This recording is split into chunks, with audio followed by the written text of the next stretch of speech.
Sergius. Nicola! Don't shout, Paul. It really isn't nice. Bosh! Nicola! Yes, sir. Are you deaf? Can't you hear, Major Serrano? Yes, Major.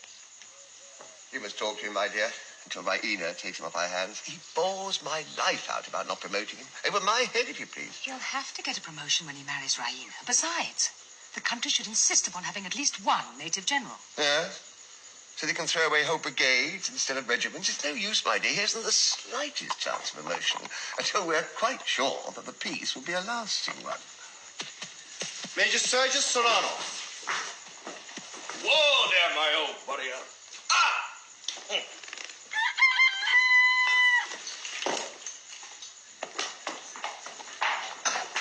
already, Sergius. Glad to see you. My dear Sergius. My dear mother, if I may call you so. Mother-in-law, Sergius. Mother-in-law. Sit down. Have some coffee. Thank you. None for me. You look superb. The campaign has improved you, Sergius. Everybody here is mad about you. We're all wild with enthusiasm about your magnificent cavalry charge. Madam, it was the cradle and the grave of my military reputation. How so?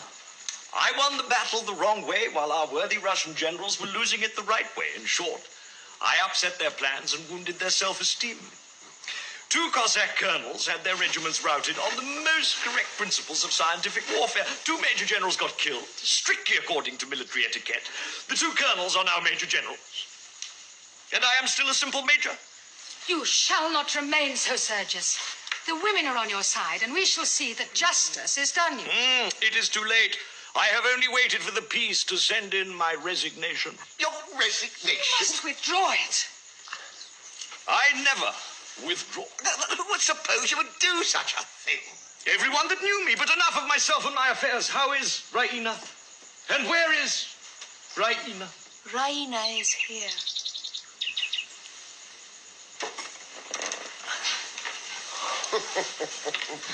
Pretty, isn't it? She always appears at the right moment. Yes, she listens for it. It's an abominable habit.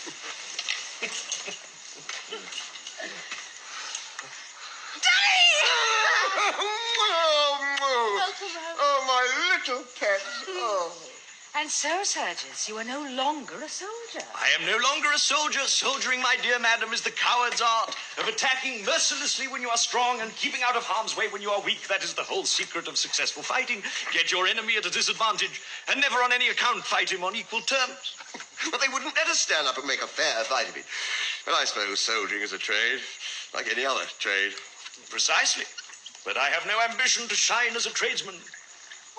So I have taken the advice of that bagman of a captain that settled the exchange of prisoners at Pirot and given it up. What, Sergius? That Swiss fellow? I haven't thought about that exchange since he overreached us about those horses. Well, of course he overreached us. His father was a hotel and livery stable keeper. He owed his first step to his knowledge in horse dealing.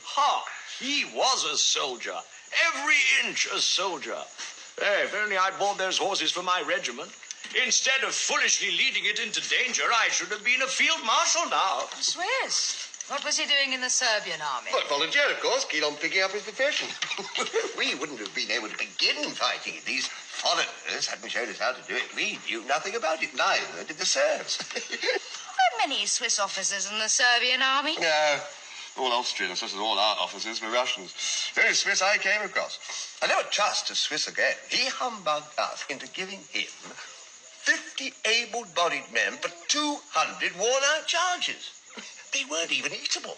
We were 2 innocent children in the hands of that consummate soldier, Major. Simply 2 innocent little children.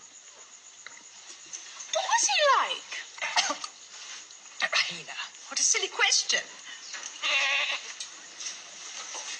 He was like a commercial traveller in uniform, bourgeois to his boots. Sergius, tell Captain that queer story his friend told us about how he escaped after Slivnitzer. You remember, about his being hid by 2 women? Oh, yes, quite a romance. He was serving in the very battery that I so unprofessionally charged. Being a thorough soldier, he ran away like the rest of them with our cavalry at his heels. To escape their sabres, he climbed up a water pipe and made his way into the bedroom of a young Bulgarian lady. The young lady was enchanted by his commercial traveller's manners. She very modestly entertained him for an hour or so, and then called in her mother, lest her conduct should appear unmaidenly. The old lady was equally fascinated, and the fugitive was sent on his way in the morning, disguised in an old coat belonging to the master of the house, who was away at the war. Your life in the camp has made you coarse, Sergius. I did not think you would have repeated such a story before me. She's right, Sergius. If such women exist, we should be spared the knowledge of them. Oh, pooh, nonsense. What does it matter? No, Petkoff, I was wrong. I beg your pardon. I have behaved abominably. Forgive me, Raina. And you too, madam. The glimpses I have had of the seamy side of life during the last few months have made me cynical, but I should not have brought my cynicism here, Raina, least of all in your presence. I'm most... Stop the nonsense, Sergius. I've never heard so much fuss about nothing. A soldier's daughter should be able to stand up without flinching to a little strong conversation. Come, it's time for us to get to business. We have to make up our minds about how to get those 3 regiments back to Philippopolis. There's no forage for them on the Sophia route, you see. Now, come along. Paul, can't you spare Sergius for a few moments? Raina's hardly seen him yet. Perhaps I can help settle about the regiments. Impossible, dear madam. Oh, no, you stay, I must... my dear Sergius. There's no hurry. I want a word or two with Paul myself. Now, dear, come and see the electric bell.